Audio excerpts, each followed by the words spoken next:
Magic in Your Mind. By U.S. Anderson. Chapter 1. The Hidden Cause of All Things.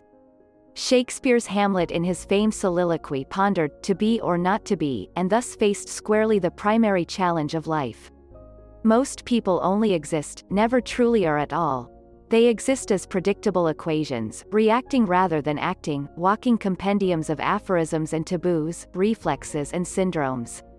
Surely the gods must chuckle at the ironic spectacle of robots fancying themselves free, but still, when finally the embodied consciousness rises above the pain-pleasure principle of nature, then the true meaning of freedom is made apparent at last. Action versus reaction. We exist in order that we may become something more than we are, not through favorable circumstance or auspicious occurrence, but through an inner search for increased awareness. To be, to become, these are the commandments of evolving life, which is going somewhere, aspires to some unsealed heights, and the awakened soul answers the call, seeks, grows, expands. To do less is to sink into the reactive prison of the ego, with all its pain, suffering, limitation, decay, and death. The man who lives through reaction to the world about him is the victim of every change in his environment, now happy, now sad, now victorious, now defeated, affected but never affecting. He may live many years in this manner, wrapped with sensory perception and the ups and downs of his surface self, but one day pain so outweighs pleasure that he suddenly perceives his ego as illusory, a product of outside circumstances only. Then he either sinks into complete animal lethargy or, turning away from the senses, seeks inner awareness and self-mastery. Then he is on the road to really living, truly becoming, then he begins to uncover his real potential, then he discovers the miracle of his own consciousness, the magic in his mind. Mastery over life is not attained by dominion over material things, but by mental perception of their true cause and nature. The wise man does not attempt to bend the world to fit his way or to coerce events into a replica of his desires, but instead strives for a higher consciousness that enables him to perceive the secret cause behind all things. Thus he finds a prominent place in events, by his utter harmony with them he actually appears to be molding them. He moves effortlessly through the most strenuous action, the most perilous times, because his attunement with the mental force that controls the universe guides him to perform the work that needs to be done. Electromagnetic mind. This mental force that controls the universe may be called anything you like and visualized any way you choose. The important thing is to understand that it exists, to know something about how it works, what your relationship to it is. It might, for instance, be likened to an enormous electromagnetic field. All conscious forms of life then would be tiny electromagnetic fields within the universal field and finding positions within it, each according to the kind and quality of its field. Where each individual field would wind up within the main field then would be a matter of inexorable law and absolutely unavoidable, as is illustrated by the millions of people who perform the same tasks over and over with absolutely the same results, almost as if following ritual. Perhaps they are always sick, always defeated, just barely misers, perhaps always broke, always out of a job. If we give just the slightest reflection to our own lives we cannot help but be startled by how we seem dogged by the same situation in all things, year after year, time after time. This deadly recurrence as the source of most frustration and mental illness, is the bottom root of all failure. Yet it is avoidable, and the way by which it is avoidable brings complete emancipation of the mind and spirit. For the tiny electromagnetic field has inherent within it the ability to change the kind and quality of its field, so that it will be moved about within the main field with all the power and sureness of the main field until it arrives at the position its new quality of consciousness demands. The important thing to remember about this illustration is that the tiny electromagnetic field does not move itself. It is moved by the large field. And behind its movement lies all the power of the large field. Any attempt by it to move itself is obviously futile since it is held in place by a power infinitely greater than itself. And it is held where it is because of what it is. The moment a change occurs within itself, it is moved by a power outside itself to a new position in the field, one in keeping with its new potential. The mental world. The foregoing is admittedly an analogy, but nevertheless S.W. Trump in his remarkable book, Psychical Physics, has proved beyond all doubt that the human being exudes certain electromagnetic fields, that the Earth itself gives off an electromagnetic field, and his illustrations are so impeccably documented that there cannot possibly be any scientific quarrel with them. We indeed may be on the very threshold of scientific proof of those invisible areas of human aspiration that have hitherto been the province of philosophers, diviners, and priests. Departments of investigation into the paranormal abilities of the human psyche have been established at our leading universities, and it is now surely only a matter of time until we are faced with the final irrevocable proof of our intuitive perception, the power of mind over matter. It is a mental world we live in, not a physical one at all. The physical is merely an extension of the mental, and an imperfect extension at that. Everything we see, hear, and feel is not a hard and inescapable fact at all, but only the imperfect revelation to the senses of an idea held in mind. Preoccupation with sensory experience has focused attention on effects instead of causes, has led scientific investigation down a blind alley where everything grows smaller into infinity or larger into infinity and walls man off from the secrets that lie behind life. It is not the planets and stars, the elements and winds, or even the existence of life itself that is the miracle that demands our attention. It is consciousness. It is the mere fact of being, the ability to say, I. Consciousness is an indisputable fact, the greatest miracle of all, and all the sights and sounds of the world are merely side effects. The hidden I. To be conscious is to be conscious, there are not different kinds. The I that is in your neighbor is the exact same I within you.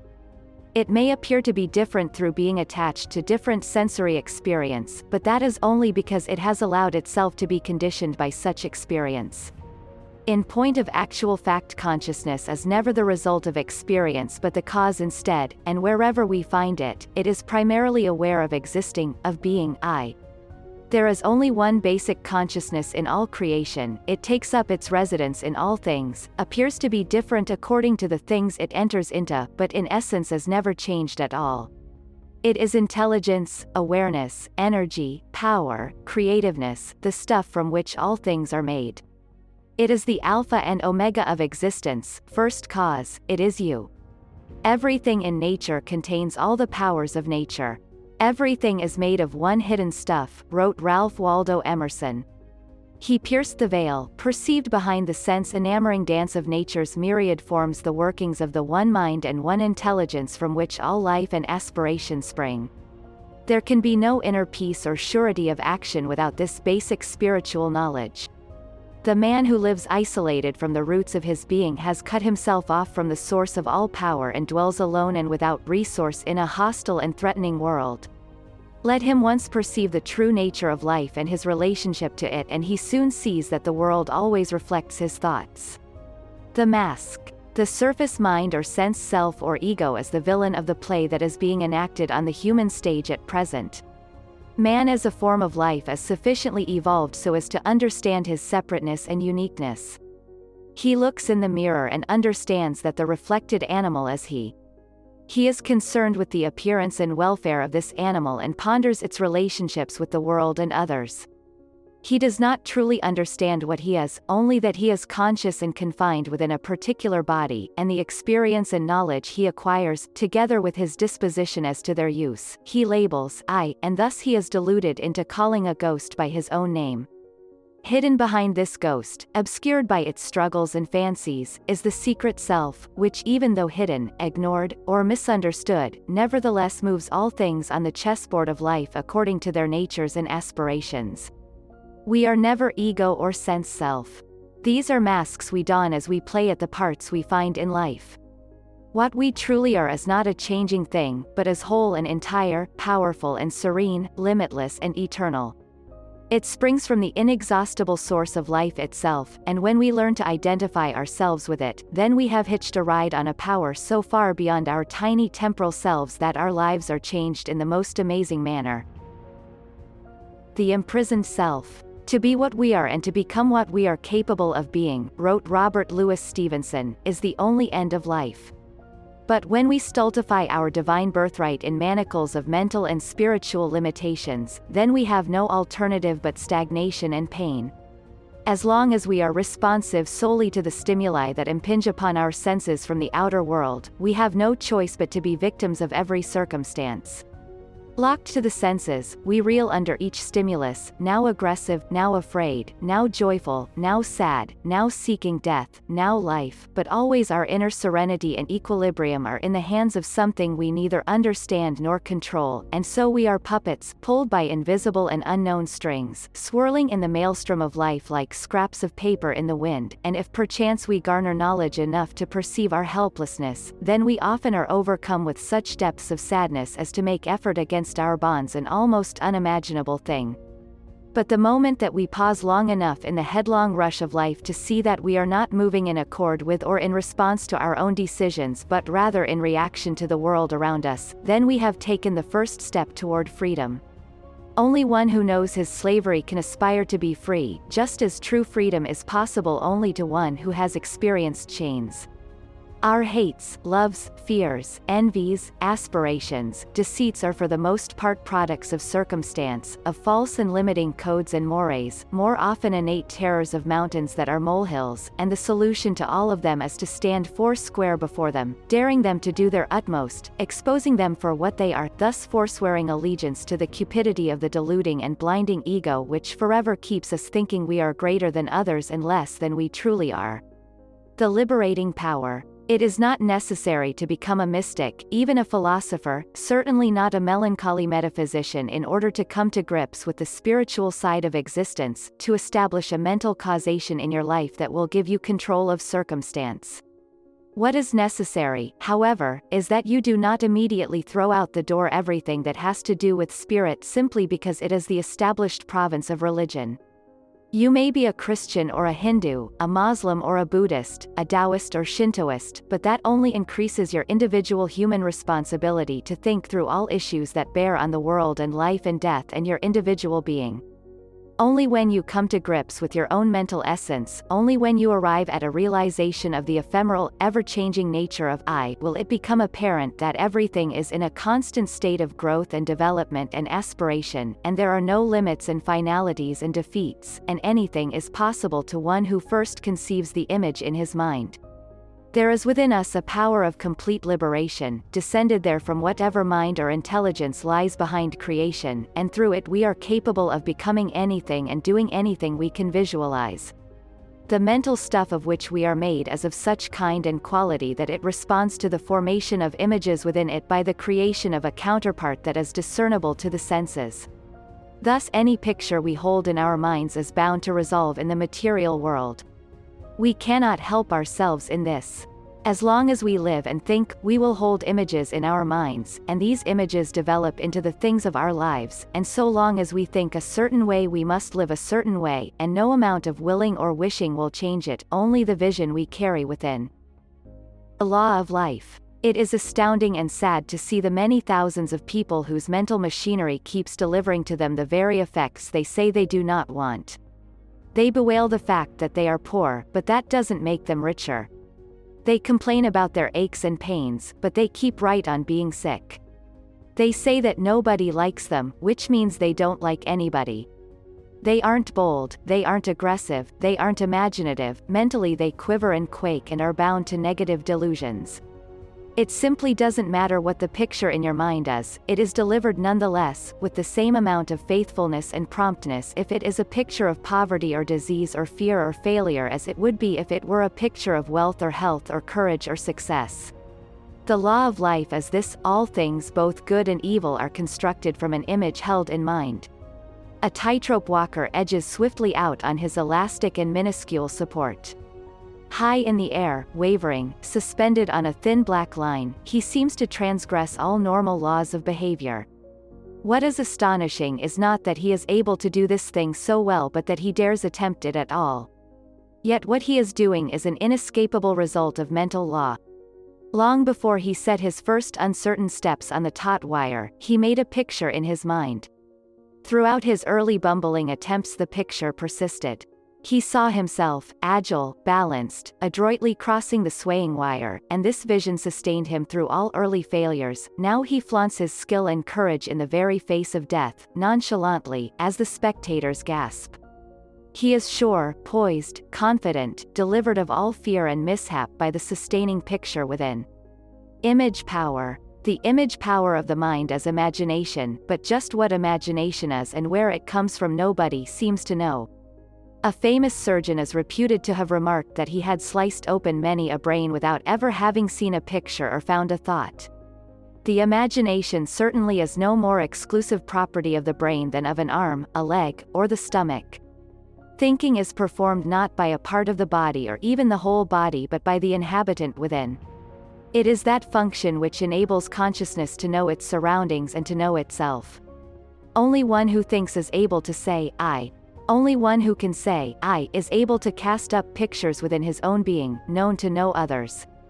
The eternal striving knowledge and capacity, the most apparent thing about life, is resolved always by two principal elements of the strife, the knower and the thing to be known.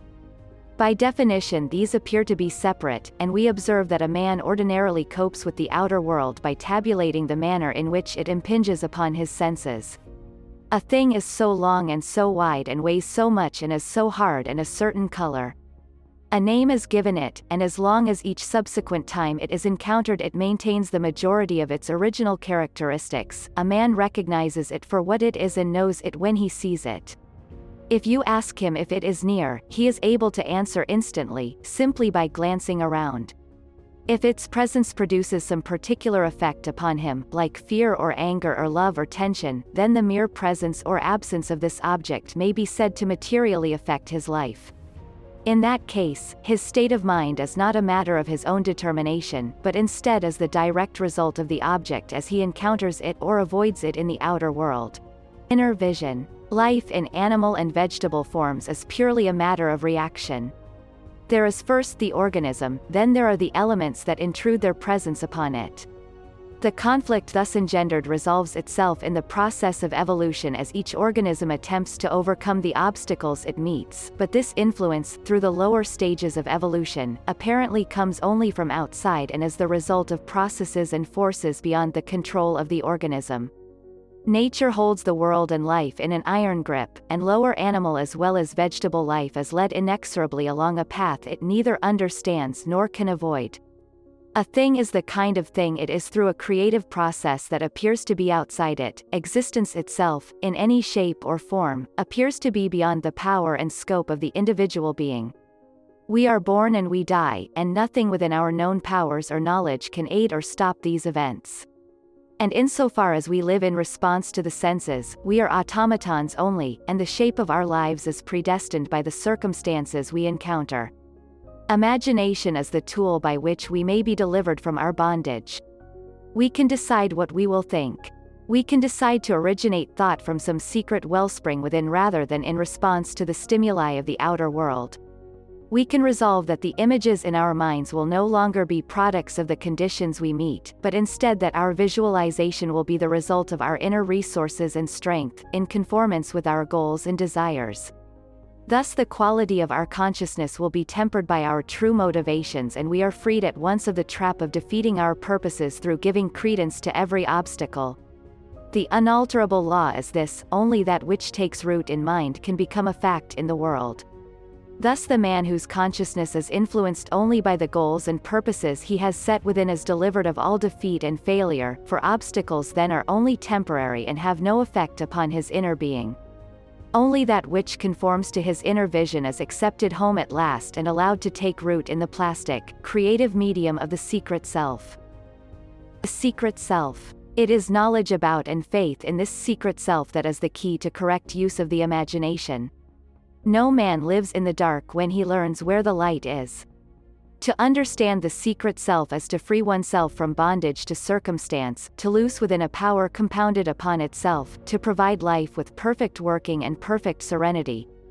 This entity within each of us, not the ego, not experience, not time or circumstance or place or position, but consciousness only, the I, divested of all accoutrements except pure sense of existence, this is the self that contains all power, whose essence is greater than the individual, greater than 10,000 individuals, for it is the supporting structure upon which all things are built, the evolving self of the universe.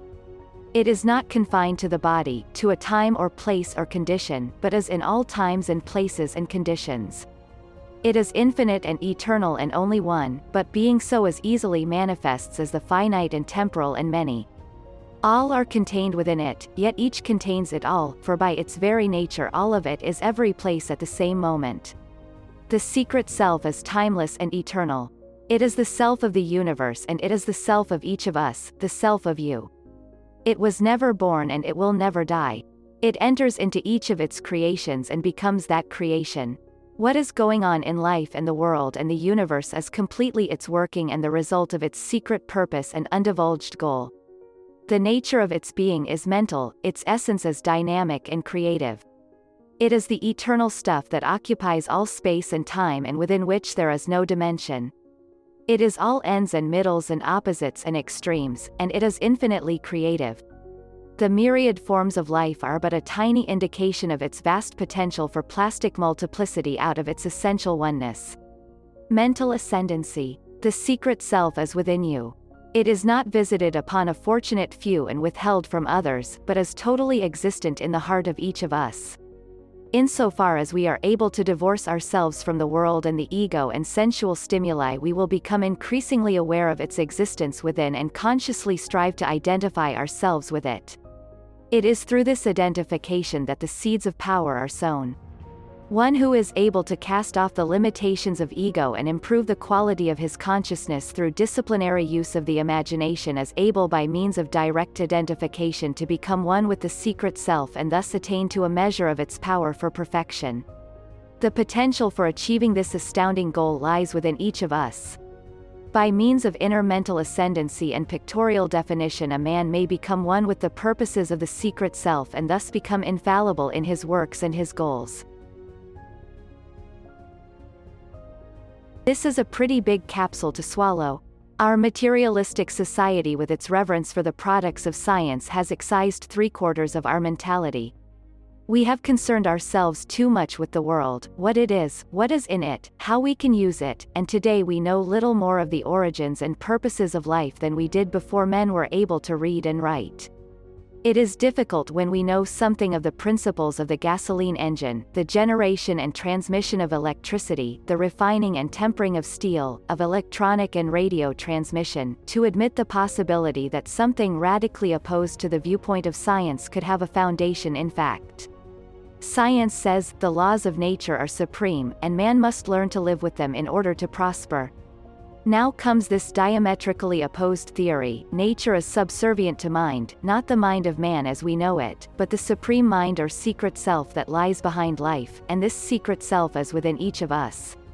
We can come to know it and to use it, and thus transcend the laws of nature and free ourselves from bondage to the senses and the material world.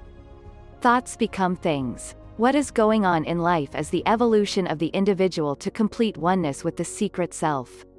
The universal being that lies behind creation has differentiated into finite form, taken disguise, so to speak, in order to work out the manifold sides of its infinite and eternal nature.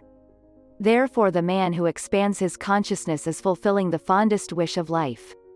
It is not necessary that we become saints to understand as much of the secret self as is necessary to use its power in our affairs. To know this law is enough. Whatever we accept as a permanent mental image in our consciousness must manifest in our world, for we become in life what we are in consciousness, and nothing can alter that fact. It takes a great deal of courage to admit to yourself that if you are sick, frightened, frustrated, or defeated, you have brought these conditions on yourself and no one but yourself can get rid of them. Occasionally someone so afflicted will experiment with the power of his mind to cure him, but will give it only the most cursory trial. If, for example, he is ill and in pain, he might say, "I visualized myself well and happy, but I hurt just as much as ever." What he didn't do above all things was visualize himself well and happy. He visualized himself sick and in pain. The moment he began to visualize himself well and happy, he would become well and happy. This is not a law that works once in a while or part of the time or on auspicious occasions. It works all of the time, and it works in the exact same way, and it is returning to you right now in the material world the images you maintain in your mind. You cannot escape them. They surround you, sustain you, or torment you. They are good or evil or uplifting or degrading or exalting or painful according to the vision that prompts them, and as long as you are alive, as long as you think and imagine, you are literally surrounded day and night by the images that predominate in your consciousness. Thought control. The startling power of the secret self is that it always makes manifest the image it beholds. Nothing illustrates this fact better than the current experiments with hypnosis. A man may be in such excruciating pain that even narcotics will not relieve him, but he can be put under deep hypnosis and told that there is no pain at all, and presto, there is no pain. He may have a deep and abiding fear of crowds, but under hypnosis it can be suggested to him that he likes crowds, and lo and behold, he enjoys them most of all. He can become stronger, healed of disease, smarter, more aggressive, possessed of endurance and indomitableness, all because these things are impressed upon his psyche as facts and the image in his mind grows from them. Aha, the cry goes up, find me a good hypnotist. I want to be smart and strong and successful and all those good things, and to be rid of weakness and pain and failure. And hypnosis can do it too, if you are willing to abdicate as the person in charge of your life. If you are willing that someone else run it every hour of every day throughout the whole of it, then you can turn your life over to a hypnotist and he can remake it in the image you outline. However, it will make small difference to you. You may still be in the vehicle, but you no longer will be driving. If effort and strife and the overcoming of obstacles are the spurs to growth that the secret self intends them to be, then surely you will have abdicated from life itself. You need no hypnotist to put the power of the secret self to constructive work in your life. No hypnotist can overcome the negative image making of your mind unless he is with you 24 hours a day. You are the only one in constant rapport with yourself, and thus you are the only one able to police the thoughts and images you entertain. If you let the image be prompted by something outside you, then you exercise no control over your life. If you accept images only in accord with your desires, then life will deliver your inner goals. In any case, the magnificent promise of the secret self is this: you can change your life by altering the images in your mind, for what comes to you in the end is only that which you have been accepting in consciousness. Now there are many people who agree with this premise but are quick to point out that the images in the consciousness of most persons are projected there from the subconscious and are not of their own choosing. Most schools of psychotherapy apparently feel this way, for they propose a tedious and time-consuming treatment bent on expurgating from the subconscious memories of painful and bitter occasions which might prompt unpleasant images in the mind. 7 or 8 years of this process have not noticeably emptied painful memories from the subconscious of most patients, and in any case, if a treatment is truly efficacious, it cannot possibly consume so long a time.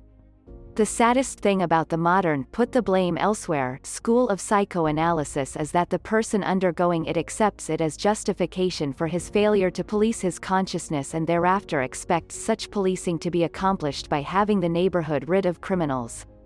If he achieves some semblance of a changed consciousness in the hands of the psychiatrist, he soon goes back to a world full of negative thoughts and ideas, and just because he does not police his own mind, they readily find acceptance there.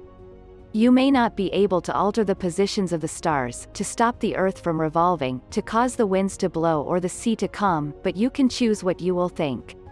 You can think what you want to think. You can think only in response to an inner vision and a secret goal, and if you take your stand with a firm heart and a high resolve, you will be successful and you will not be intimidated, and you will project your image clear and true, and its counterpart will return to you in the world. Dry Hole Casey. In a little village on the western slopes of the Great Divide lived a man whose entire life had followed one ignominious pattern. For 35 years he had been an oil well driller and had followed the frontiers of oil exploration throughout the United States. During that time he had drilled 44 wildcat wells and not one of them had made a strike. He had drilled in Texas, Oklahoma, Kansas, Louisiana, California, New Mexico, Arizona, Colorado, Wyoming, and still he had not hit. Oil operators wouldn't hire him anymore. He became known as Dry Hole Casey, a nice guy but strictly out of luck. Finally he took a job in a Colorado mine and eked out his days without hope. He kept his drilling rig, though. It was his first love. Weekends would find him in the backyard, lubricating and cleaning its parts, handling them with ritualistic care. One day in late spring, when the snow stood in broad glittering fields on the slopes of the mountains and the rivers and streams were high and roily, he wandered up into the woods and sat gazing over the valley. The valley was a basin hemmed in on three sides by precipitous intrusions of granite, and these mountains had been productive of many minerals: lead, zinc, silver, tungsten, manganese. Our friend gazed to the west, to where the basin sloped down to a plateau. Suddenly his mind formed the perfect picture of a faulted anticline, a predominant type of subsurface oil trap. The image seemed superimposed over the scene before his eyes, so that he could almost see the oil below the surface of the ground. He trembled before his vision, could not resist it. It seemed like a sudden visitation from heaven, and he left the mountainside absolutely certain that within the small valley lay a major oil field. Next day he quit his job in the mine and with his savings managed to procure oil lease options on the land he visualized as being the most favorable. Now he had to raise capital to complete his leasing arrangements and provide funds to drill an initial well, a gargantuan task, since everyone who knew him knew also his history of failure. But the vision in his mind persisted. It led him to take a bus to an eastern city in quest of funds. It led him after a week of discouragement to a park bench and a seat alongside an elderly man who quietly and patiently fed the squirrels. It was a bright warm day, and the squirrels were active, playing and clowning over the proffered food, and the two men laughed at their antics, and each told stories of other squirrels and other times and agreed that the foibles of humanity were not shared by animals. Warmed at each other's company, they agreed to lunch together at a nearby restaurant. In the course of the luncheon, the oil driller told his newfound friend of his vision and his problem. His friend was interested, questioned him closely about the vision he had had on the mountainside, seemed impressed that it persisted. "How much money do you need?" he asked. $50,000, replied the oil well driller. "I will provide it," the man said suddenly. "We will be equal partners." It seemed incredible, but there it was, a chance acquaintanceship on a park bench, and the money was provided. It is almost anticlimactic to relate that the subsequent well discovered a rich oil field. There simply was no alternative. And the man who put up the money knew that it would. He had had sufficient experience with the power of inner vision to manifest in the world to be absolutely sure of his position. He did not dwell for a moment on his partner's previous failures, only on the vision that possessed him now. Dissolving the mask of vanity. What strange alchemy prompted our oil driller to have this clear vision in his mind, a vision that subsequently made him a rich man, when his whole previous life had been one unbroken line of failure? Surely the wells he had drilled before had been drilled in response to a vision too. Why should they have failed? They failed because the vision he possessed then was one of failure. Sure, he would have denied it, but it was true. Perhaps a sense of the great hazard connected with searching for oil lay at the crux of his subconscious. Perhaps he felt that the odds were against him. Perhaps he was conscious of the fact that there are millions of acres of land without oil under them. In any case, his vision was one of failure, from whatever cause, and he was led into those arrangements that would inevitably cause him to put his drill bit down in barren soil. And in two cases, where he actually had drilled on productive land, he once had ceased making hole only 27 feet above the productive formation and another time failed to make a test of a sand that later produced several million barrels. But he could not help himself. He was only following the dictates of the vision in his mind. See how different his behavior was in the discovery of the basin field. He saw the oil. He knew it was there. There was not the slightest doubt in his mind, and that is the way he acted. There was no resisting him this time. His vision was for production, and that is what resulted. Why? Why did he finally have a positive vision after harboring a negative one for so many years? Such a question could not be answered with certainty without making an intensive study of the man, but in all probability the debilitating and crippling factor was fear. Fear more than any other single thing warps and distorts our vision. Our oil driller most likely was afraid of failure, and his apprehension twisted his inner vision from success to defeat. He couldn't win as long as the fear stayed with him. Finally, when he had reached the absolute bottom, when the business he loved had rejected him and the men in it no longer would hire him, fear simply left him. Everything bad had happened already, what more was there to fear? And in this psychologically relieved attitude, the secret self was able to get through the mask of vanity, and the ensuing vision inevitably brought success. Mind over matter. It is computed, wrote Jonathan Swift, that 11,000 persons have, at several times, suffered death rather than submit to break their eggs at the smaller end. The resistance of the human mind to change is amazing, especially when it appears so obvious that life itself is nothing more than change. Multitudes of people, many of them very intelligent, argue that all cause is in the physical world and that mentality only observes. They seem determined to go down to their deaths with this frightfully erroneous viewpoint, even though their own inner attitudes belie their stand, even though their slogans extol the power of mind over matter. On locker room doors and conference room walls the framed and placarded slogans emblazon their messages: a quitter never wins. A winner never quits. A team that won't be beat, can't be beat. Put your heart in it. All else will follow. Make up your mind, and you make up the future. But these verbal expositions to thoughtful vision are regarded as having precedence only in such matters as team effort, to bind together the group for a purpose, and their tremendous importance to individual creativeness is largely overlooked.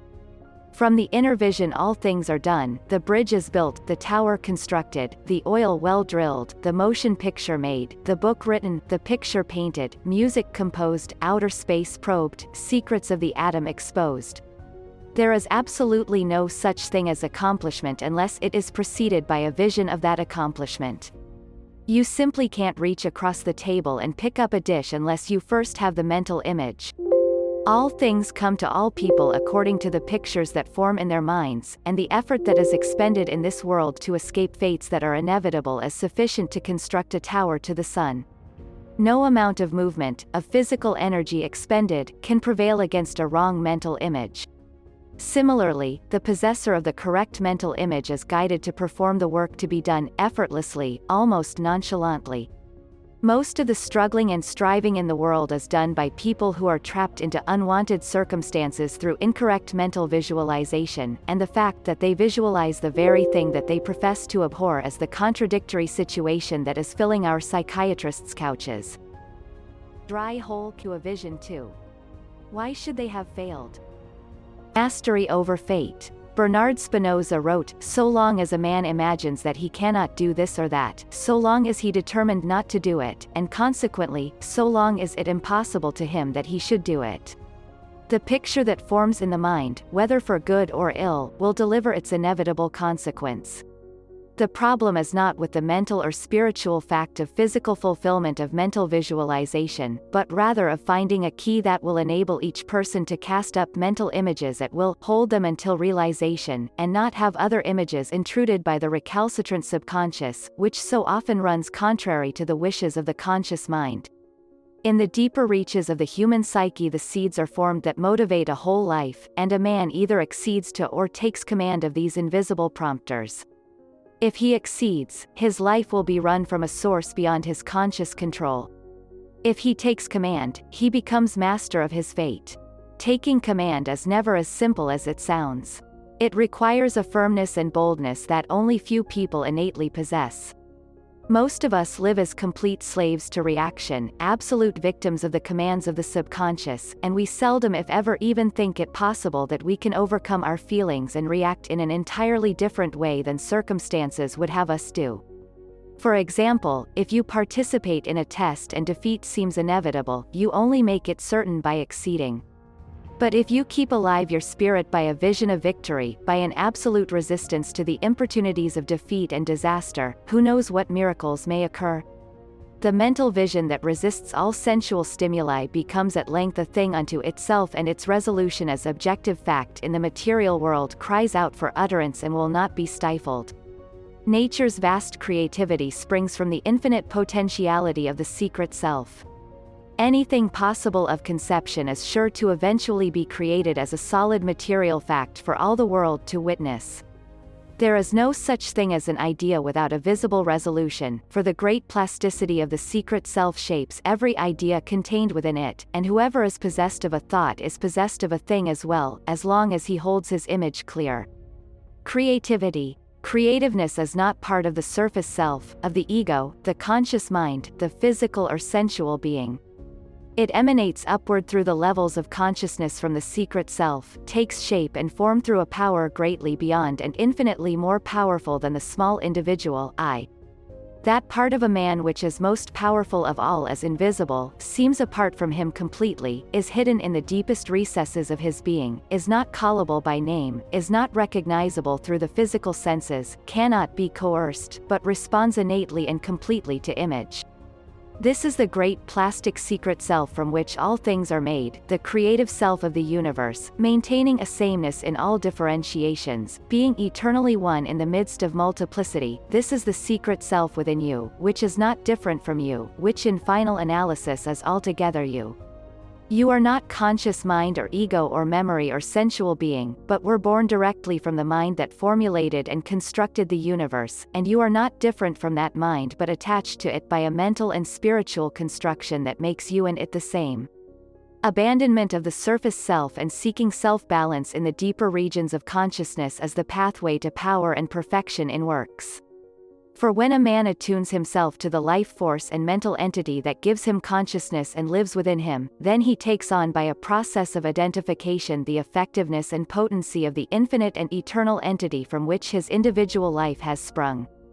His horizons expand, his consciousness widens, there wells up from secret and subterranean springs a constantly increasing and never-ceasing power for perfection and perfect understanding. His faith is placed with simplicity and unfailing. The giant within. We are one body only, one mind only, one deep and abiding intelligence. We are not tiny infinitesimal parts of an infinite and incomprehensible whole, but we are that very whole, that entire mind, that great and vast intelligence from which the universe has evolved, and everything contained within the universe is contained within us, and if we truly understand ourselves we understand the world and everything in it. You can be anything you want to be, do anything you want to do, tread any path you will to tread, become master of your fate, ordain your future, but you will not do these things by railing against circumstance, by throwing yourself frantically against events and persons simply because they do not seem to be in accord with your plans. Only by perceiving the hidden purpose behind events, the true motivations that actuate people, will you be able to attune yourself to life, to act in accord with the gigantic tides that bring the future. This faculty is yours once you have gleaned the existence of the secret self and have set about striving to live in accord with it rather than with the surface self that has moved you heretofore. We all aspire to goals, desire to improve our understanding and our abilities. We would not be alive if growth were not inherent in us. But oftentimes our growth becomes calcified through being ringed around with impermeable layers of selfishness and conceit. This selfishness is not necessarily just acquisitiveness, it may even be exemplified by an overwhelming generosity, it is simply primary concern for the ego, a living by and in accordance with the little I that constitutes the average person's knowledge of himself. Such conceit makes knowledge of self a constant judgment, a comparison with others, favorably or unfavorable. It feeds on flattery and victory, is decimated by criticism defeat. It has no true existence, but depends entirely upon circumstance and the reactions those circumstances set up within it. As a consequence, it is always exultant or sad, for its impression of itself is that it is either better than or worse than everything that confronts it. It has absolutely no knowledge of equality. The ultimate resource. Breaking through the limiting boundaries of the ego into the unimpaired vision and knowledge and joy of the secret self as the undoubted goal of evolution, the purpose of life. This transformation, truly a transfiguration of the mind and spirit, is not an absolute thing but a matter of degree, is partially achieved at this moment by thousands of living persons, is possible of limited attainment by anyone who lives. To exist immersed in the ego is to live a restricted life, to realize only a small fraction of your potentiality. Such deliberate subordination to the dictates of nature is a subjection to pain and suffering and death and decay. Such subjection as normal to lower forms of life, seems part of the plan by which the secret self is emerging from matter, but when consciousness has reached the point where it recognizes its imprisonment, when it sees its subjection to circumstance and pleasure and pain, then it must strive to be free, to establish a truer order for its development. It then must break through the barriers of its awareness, cease living in the ego and attain the widened horizons and powers of the secret self, or it will fall back into the inertia of the sensual nature, lose its capacity for growth and development and so cease to represent the secret self at all. To the person trapped and resigned to be trapped in the ego, there is no final end but suffering and pain. Only in the divine lie the ultimate resources that overcome all obstacles, and only in seeking to discover the secret self has a man firmly set foot on the one and only path that leads to success, serenity, and joy. Struggle and sacrifice. Nothing, of course, can be accomplished without a fight. Life itself is a struggle, and each of us enters it daily. It is simply a question of where to expend the effort, pursuing the material wraiths of the physical world that constantly seem to elude us or concentrate on an inner resource that controls the outer world. It is a wise man who expends his energies developing his consciousness. He shortly will find that all the aspects of the world have assumed an order and a benignity he would not have thought possible. All things appear to do his bidding, not because he truly bids them, but because he understands them. It is this knowledge, attained by inner perception, of the potentiality of each thing and circumstance, that leads to beneficent power, that allows a man to move through the most intense conflicts with serenity and surety. He sees the thing to be done because he knows the outcome that must be achieved, and because of this inherent perception of the laws of life and nature, he appears to be modeling each event, shaping each thing, yet it is not he who does this but the secret self within him, to which he has entrusted himself completely and which guides his steps and actions with omnipotent assurance. Will you have the power and assurance and serenity of the secret self? Then there is something you must give up. You must give up the ego, that thing within you that you always have thought to be your very self. You must seek to shed that sense of separateness that is a product of your surface mind and to search deep within your consciousness for the pure core of being that as the self of all things. It will not be easy. The sensual nature with its constantly distracting stimuli brings daily clarion calls from the outer world. But if your life has provided you full measure of pain and frustration from chasing these tempters and deceivers, then you will face them with resistance and resolve to pursue them no more. The path to power lies within you. All things will be found there. The fight is not between the world and you, but between your ego and your true self. Simply choose to find your true self, and in the end you cannot lose. When the fight begins within himself, a man's worth something. Robert Browning.